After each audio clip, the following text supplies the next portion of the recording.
മത്സരം വീണ്ടും തുടങ്ങിയിരിക്കുന്നു. അടുത്ത അരമണിക്കൂർ തീർച്ചയായും എപ്പോൾ വേണമെങ്കിലും സ്പെയിൻ ഗോളടിക്കാമെന്ന അവസരത്തിലൂടെയാണ് അവർക്ക് ഇതുവരെ ഈ 90 മിനിറ്റും അധിക സമയമൊക്കെ കടന്നുപോയത്. എൻസോ ഫെർണാണ്ടസ് റെഡ് കാർഡ് കണ്ട് പുറത്തു പോയത് അർജന്റീനയെ സംബന്ധിച്ച് വലിയ തിരിച്ചടിയാണ്. ഇനി സ്പെയിൻ്റെ മുന്നേറ്റത്തെ തടയാൻ 10 പേർ മാത്രമാണുള്ളത്. മാർട്ടിനസിന് നന്ദി പറയേണ്ടി വരും അർജന്റീന കപ്പ് കിട്ടിയാൽ. അല്ലെങ്കിലും ഇത്രയും മത്സരം നീട്ടിക്കൊണ്ടുപോകുന്ന അദ്ദേഹത്തിൻ്റെ ഒറ്റയാൾ പ്രകടനം എന്ന് പറയേണ്ട സാഹചര്യമാണ് ഉണ്ടായിരിക്കുന്നത്. ജിജി നമുക്കൊപ്പം തുടരുന്നു. ജിജി, മത്സരം ആരംഭിച്ചു.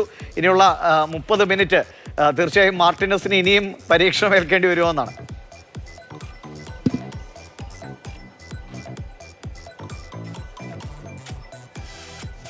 ജിജിൻ,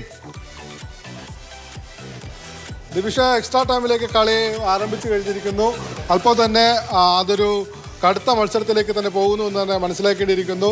ഇതുവരെ അർജന്റീനയെ മുന്നിൽ നിന്ന് നയിച്ചത് മെസ്സി ആണെങ്കിൽ ഈ മത്സരത്തിൽ മെസ്സിയുടെ നിഴൽ മാത്രമേ കാണാൻ കഴിഞ്ഞുള്ളൂ, അല്ലേ അഖിലേ? അതെ, മെസ്സിയെ നമ്മൾ ഈ മത്സരത്തിൽ കണ്ടത് തന്നെ 5-6 തവണ മാത്രമാണ് കണ്ടത്.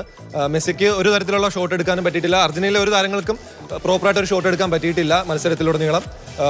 ഫൈനൽ തേർഡിലേക്ക് ഒരു മൂവ്മെന്റ് നടക്കുന്നില്ല അർജന്റീനയുടെ ഭാഗത്തുനിന്ന്. എല്ലാ പന്തും പോകുന്നത് അർജന്റീനയുടെ ഹാഫിലാണ് കളി നടക്കുന്നത്. സ്പെയിൻ അറ്റാക്ക് ചെയ്ത് കളിക്കുന്ന അവരുടെ ഒരു സ്റ്റൈല് വീണ്ടും കൊണ്ടുവന്നിരിക്കുന്നു. പക്ഷേ നമുക്ക് അവരുടെ ഫ്രാൻസിനെതിരെ കളിച്ച അതേ മത്സരത്തിൽ നിന്ന് നമുക്ക് നോക്കാം. ഫ്രാൻസിനെതിരെ കളിച്ച അതേ സ്ട്രാറ്റജി തന്നെയാണ് ഇവിടെയും കളിക്കുന്നത്. മാക്സിമം പന്ത് കയ്യിൽ വെക്കുക, കിട്ടുന്ന അവസരങ്ങൾ മുതലാക്കി അറ്റാക്ക് ചെയ്യുന്ന ആ ഒരു സ്ട്രാറ്റജി തന്നെയാണ് അവർ ഇവിടെയും പിന്തുടരുന്നത്. നിലവിൽ നമുക്ക് നോക്കുമ്പോൾ അർജന്റീനയ്ക്ക് പറ്റുന്നതെന്ന് വെച്ച് കഴിഞ്ഞാൽ പന്ത് ഹോൾഡ് ചെയ്യാൻ പറ്റുന്നില്ല. കാലിൽ കിട്ടുന്ന പന്തുകൾ ഹോൾഡ് ചെയ്യാൻ പറ്റാതെ അവർ സ്പെയിൻ ആ പന്ത് കൊണ്ടുപോകുന്നു, അവർ അറ്റാക്ക് ചെയ്യുന്നു, കൗണ്ടർ അറ്റാക്ക് പോകുന്നു. അങ്ങനെയാണ് ഇപ്പോൾ കളി പോയിക്കൊണ്ടിരിക്കുന്നത്.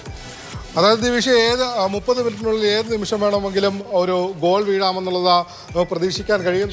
നമുക്ക് ഈ സ്ക്രീനിൽ കാണാം, മത്സരം പുരോഗമിക്കുകയാണ്. അപ്പോൾ ഇനി നമുക്ക് അടുത്ത അരമണിക്കൂർ കഴിയുമ്പോൾ കാണാം എന്താണ് പങ്കുവയ്ക്കാൻ കഴിയുക എന്നറിയില്ല. വളരെ ത്രില്ലിംഗ് ആയ മൊമെന്റിലേക്ക് ഈ അടുത്ത അരമണിക്കൂർ പോവുകയാണ്.